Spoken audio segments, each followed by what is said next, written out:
కాబట్టి మనుషులను ఆధారం చేసుకుంటాం కొన్నిసార్లు. దేవుని చిత్తం నెరవేర్చే విషయంలో వెనకబడిపోతూ ఉంటాం కొన్నిసార్లు.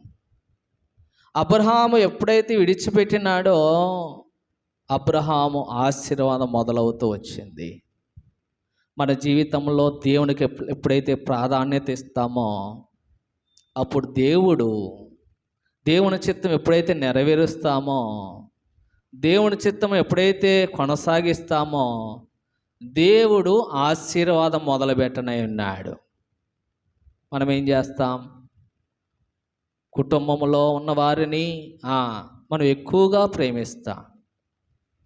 దేవుని విడిచిపెడతాము కానీ దేవుని కంటే ఎక్కువ ప్రాధాన్యత ఇస్తాం.